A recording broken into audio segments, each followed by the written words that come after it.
আসসালামু আলাইকুম। জীবনটা প্রবাসী নষ্ট করেন না ভাই। এই জীবনের দাম কেউ দিবে না ভাই। এখন বহুত টাকা পয়সা কামাই করছেন বিদেশে, সবাকে দিছেন, সবাই আপনার কাছে ভালো। বিয়ে শাদী করেন নাই, যখন বিয়ে শাদী করবেন ভাই ভাই আলাদা হয়ে যাবেন, তখন দেখতে পাবেন বাপ মাও এক ভাইয়ের সাপোর্ট নেবে। যে ভাই বড় লোক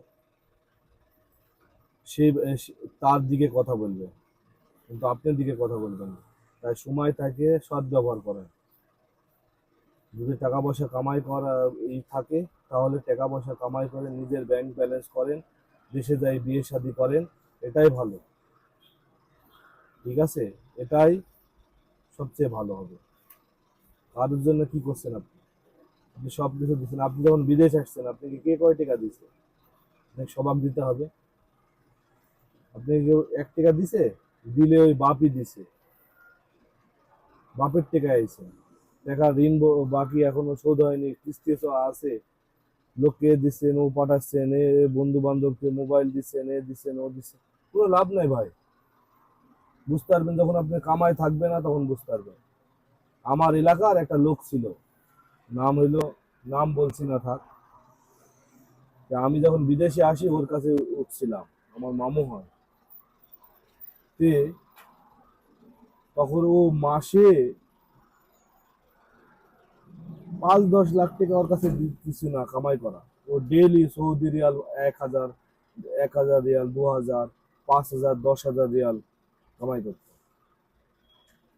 কিন্তু যখন কামাই করা একটু এজ হয়ে গেল, বয়স হয়ে গেল, টাকা পয়সা কামাই করতো কিন্তু টাকা পয়সা কাউকে দিত না, এখানেই খরচ করতো। ধরেন বিভিন্ন খেলা করতো, বন্ধু বান্ধব নিয়ে আড্ডা দিত, ভাই ব্রাদার ছিল যারা তাদের সাথে ও খাওয়া দাওয়া করে পুরা শেষ। ওর বুকে ঠিক মতো ওয়াইফকে, ঠিক মতো মা বাপকে টাকা পয়সা দিত না। এক পর্যায়ে হইলো কি, যখন আর কামাই না থাকলো, সব আস্তে আস্তে দূরে সরে গেল। এটাই জীবন রে ভাই। পরে কি হলো, স্টক করেছে, রুমে ছিল, কেউ দেখতে যাইতো না।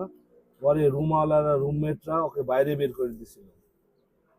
পরে প্রথম চান্সে বাইসে গেল, পরের চান্সে আর বাঁচে না, পরের স্টকে মারা গেছে, সৌদি আরবে মারা গেছে সে। তাইলে দেখেন, নিজের প্রবাস যারা আছে তাদের এত দাম নাই। তারপর টাকা পয়সা নিজের জন্য করুন, ব্যাংক ব্যালেন্স নিজে করুন, কারোর জন্য করতে যাবেন না। কাউকে সবাকে ভালো ঠিক রাখতে গেলে দুনিয়ায় চলা যাবে না, বুঝলেন? দুনিয়ায় চলতে হলে টাকা পয়সা দরকার। বর্তমানে যে জামানা, টাকা পয়সা, তাই বিদেশে এসে ওইভাবে মানে অপচয় করে লাভ নাই। যা পারেন নিজের জন্য করুন, আর স্বার্থপর হতে হবে। বিদেশ থাকতে হলে স্বার্থপর হতে হবে। সবাই বলবে বোন আমাকে টাকা দাও, ভাই আমাকে টাকা দাও, মা আমাকে টাকা দাও, বাপ টাকা দিতে হবে না এটা না, টাকা দিতে হবে কম কম, নিজের কাছে জমাই হবে।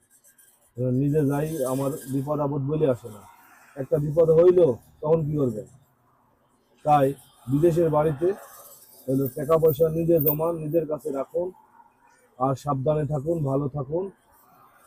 ঠিক আছে, আল্লাহ হাফেজ।